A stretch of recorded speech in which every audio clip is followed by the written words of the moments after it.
Panoorin natin 'to, hirap tayo ng video, Grabe ang bunganga 'tong ano ba ito, anti anti-DDS ba?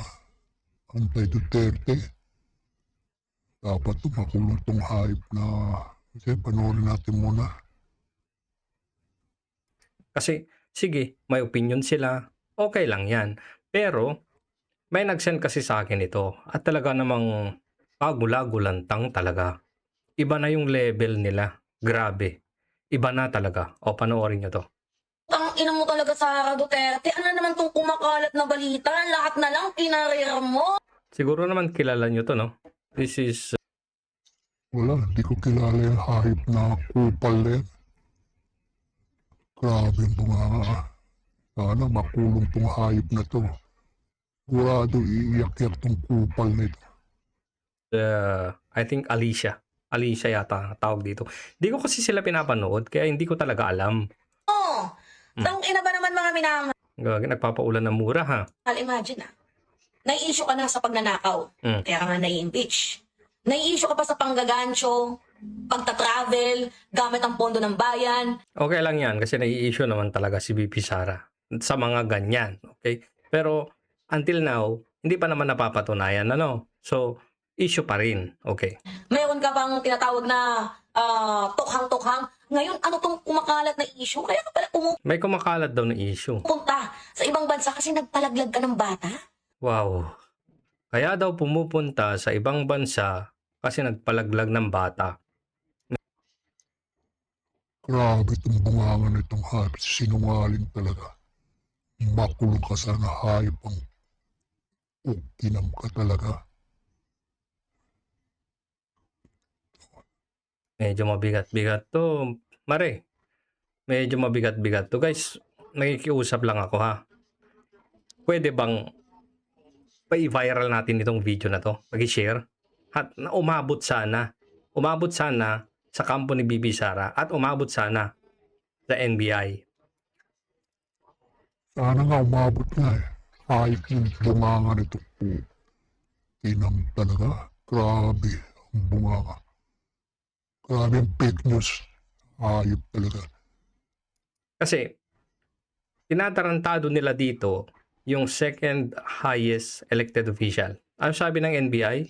Pinoprotektahan daw nila yung first position o yung pinakamataas na elected official. Paano yan?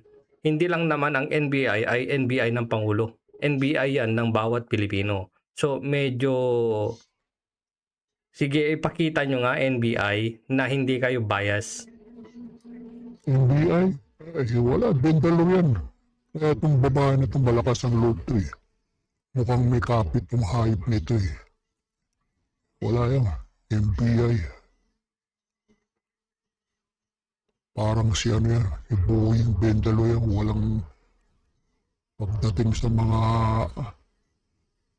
Duterte. Hayop yan. NBI. Inam. Delikado, oh. Naninira na to. Public official din to. Vice-presidente sinisira nila dito. Uy, ang tanong ko, sino yung kabembangan mo kung totoo man tong putang inang balitang kumakalat na to?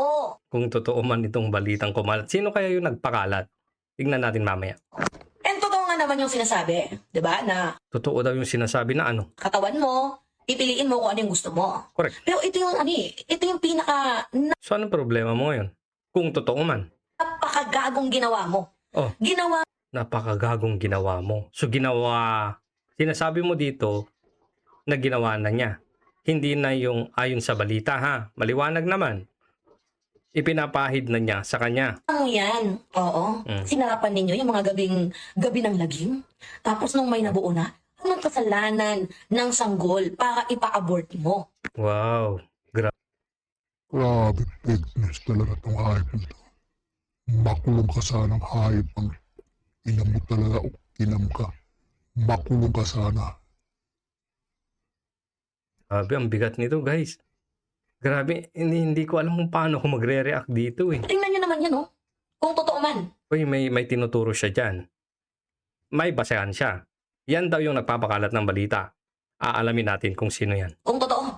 Kaya ka mayat maya pumupunta ng ibang bansa? Kasi nagpalaglag ka? Eto, gusto namin tong malaman. Totoo ba tong kumakalat na balitang to? Kasi ayoko manira. Hindi ka naman Ayaw daw niya manira, pero naninira ka na. Inam ka, ayaw manira. Eh, ano ba ginagawa mo? Inam ka. Ayop ka. Tigas talaga ng mukha mo. Ngayon, kung sakasakaling kakasuhan ka ng paninirang puri, kailangan mo ngayon ilabas kung nasaan yung balita na yan. At yung nagbalita na yon, yun din yung madadali. Kailangan mong depensahan yung sarili mo. At patunayan mo ngayon sa korte na hindi malisyoso yung pagkukontent mo. Patay tayo dito. Mabigat to, guys. sumasagot sa impeachment. Meaning, Hindi sumasagot sa impeachment ba? Na-impeach na ba? Nasa process pa lang naman nila na hindi kailangang sumagot. Di ba? totoo ba yon? Pregnant means yes? Ngayon, gusto namin marinig dito. Totoo ba na nagpalaglag ka ng bata sa Duterte? Totoo ba itong balita ng isang vlogger? Isang vlogger daw, ha? Puntahan natin. Kawawa tong vlogger na. Kaya ka pumupunta sa ibang bansa kasi nagpalaglag ka. Sinong lalaki ang tumira sa'yo? Sinong lalaki ang bumembang? Ayop talaga, pabalik-balik ka. Eh sa'yo, ilang lalaking nagbembang sa'yo, hayop kang kupal ka. Ina mo. Sa'yo?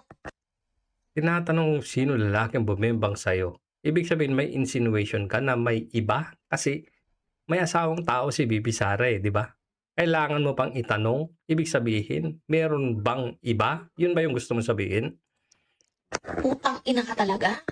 Kinakahiya ka naming mga babae. Nakakasuka ka. Mas malala ka pa sa pokpok.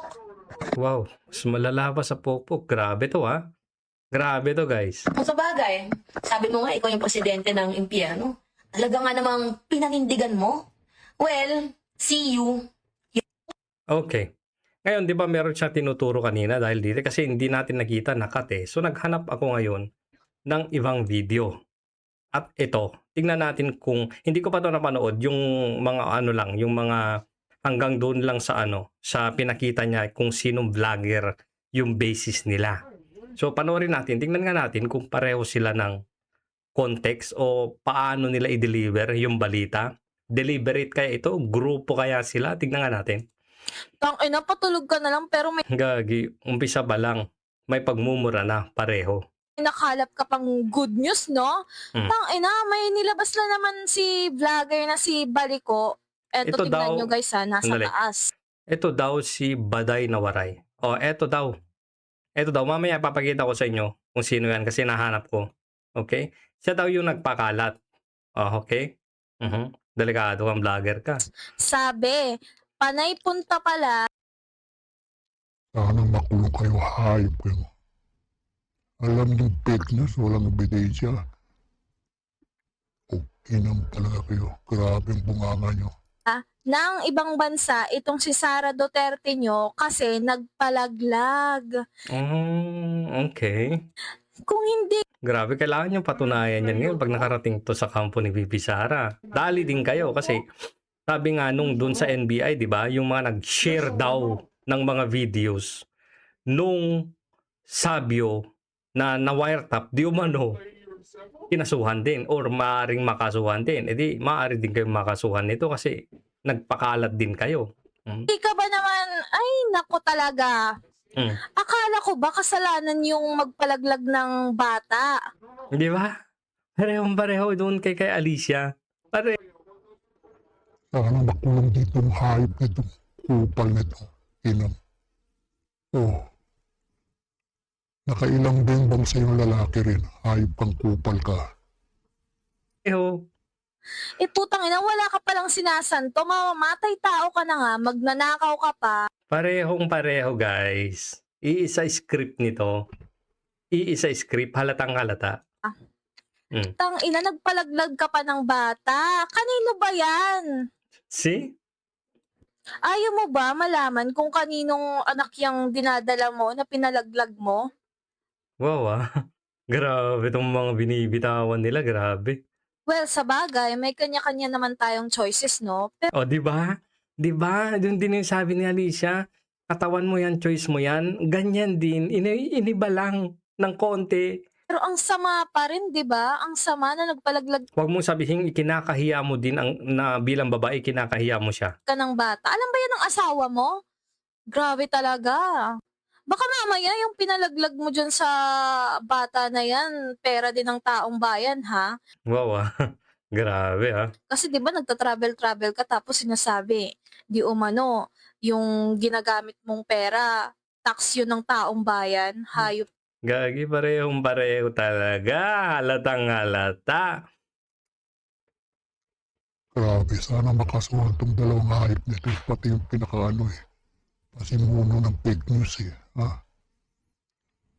Ipagpatuloy nila lang kay Gossip Central kasi 10 minutes lang yung ano ko eh.